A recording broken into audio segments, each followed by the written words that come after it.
The number of pupils who are still without placement is now in the hundreds, and this is a serious concern. We've seen many frustrated parents at schools and offices pleading for space for their children as the first term has already kicked off.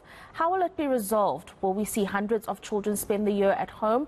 Well, to help us answer some of these questions, we've got the Executive Director at Equal Education Law Centre, Tshegofatso Phala, and she's going to be breaking down some of these issues with me. It's a difficult one, Tshegofatso, because this is not the first year we see placement issues across the nation. This is something that departments, well, the Basic Education Department is dealing with constantly every year, and it looks like they can't seem to find the right kind of solution. Yes, so true. Thanks for having me. It really is an issue which we face year in and year out, and we're talking about the same thing at this time of the year as schools reopen.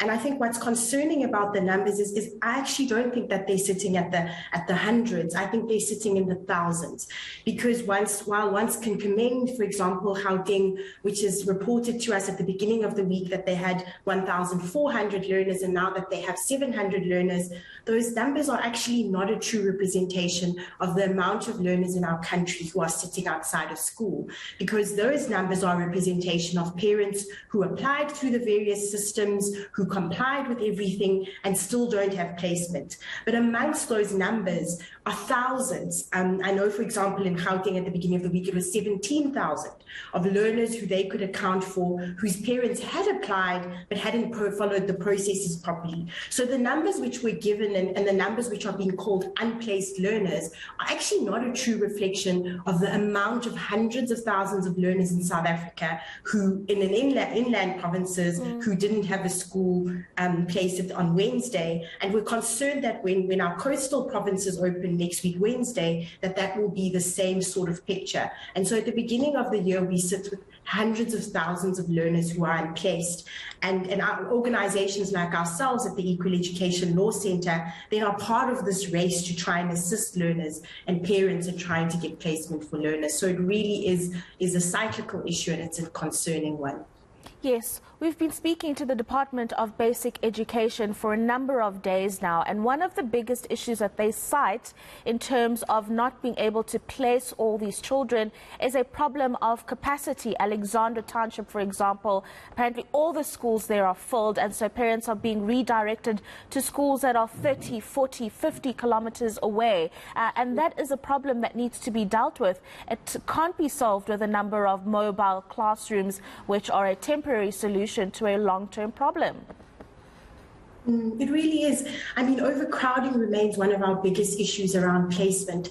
And whilst one can understand the mammoth task which sits before the department, the reality is it's the same issue. It's the same reasons that we're given every year. It's very clear that the pace at which we're building schools in South Africa is not capable of meeting the demand. Overcrowding remains a huge issue in many schools. In, for example, Alexandra, we had Equal Education last year show us stats where some of these schools are pouring at the where you've got 80 learners in a classroom at a time. Infrastructure remains a very big issue, and it's concerning in a context where at the wake of COVID-19 we saw a decrease in the budget for infrastructure and for education. And so one then wonders if we will be able to catch up on this backlog, and if we will be able to address it. And if things continue in the same vein that they are currently, I simply will be sitting in this chair speaking to you again next year and the next and the next. Another issue here, Tshegofatso, is the online application system, which many parents have struggled with as well. I mean, we're dealing with issues of capacity and getting children into classrooms, but we can't do that when the systems are not allowing us to do so efficiently.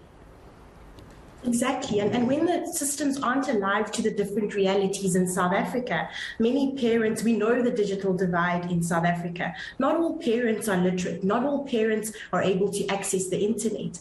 I mean, just Gauteng stats around 17,000 unsuccessful placements. That means it's parents who actually took an initiative, tried to apply, and either had missing documents, didn't understand what's happening. And on top of that, we'll have more parents who are unaccounted for, who will arrive at a school on a Wednesday thinking that their learners will simply be allowed in. And so the online system remains an issue.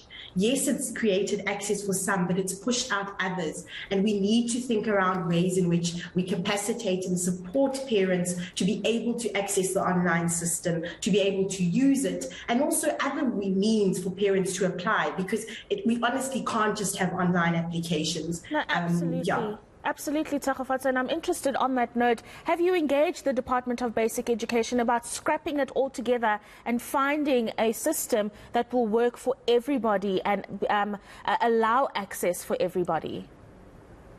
We have on numerous occasions. I think what one must note is it's not all the provinces who use the online system, and some provinces use a hybrid system. And I think there's a need to think around hybrid systems, but there's also a need, because what we've seen where hybrid systems are used is where there's a preferencing of those parents who've used one system over the other.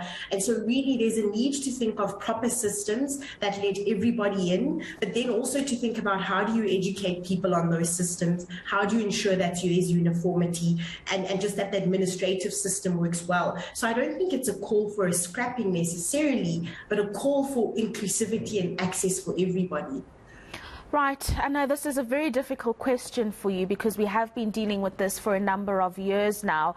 But is there a way for this situation to be resolved long term? We've seen mobile classrooms being put out. People are going to district offices. 240 million rand has been put out to build new classrooms. But for the long term period, to ensure that over the next few years, this is something that we look back upon as something that used to happen, are there any resolutions? Are you discussing some long-term resolutions with the department? Yes, I think we continue to give our ideas. Some of our ideas, obviously, the first one is infrastructure. The reality is that we need more classrooms, we need more spaces for learners.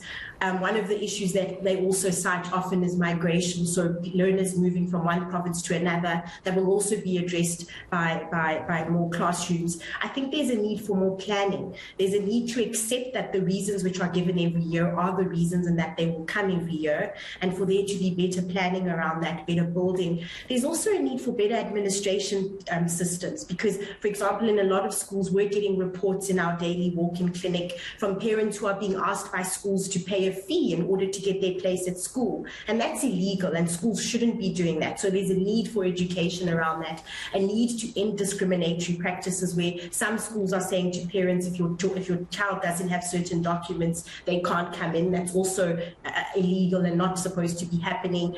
Also a need to, so fixing the discriminatory practices, making sure parents know their rights and what schools may and may not do. Secondly, educating parents and guiding and supporting them so that, you know, this is done more timelessly, and also just fixing up the administrative systems at the DBE. But we know the problems, the DBE knows the problems there yearly. Now it's about finding innovative long-term solutions. No, absolutely. Thank you very much for those insights, Thakgafatso Phala from the Equal Education Law Centre, talking about the issues that are currently existing in the Department of Basic Education when it comes to the placement of children in schools. And of course, the first term has already kicked off.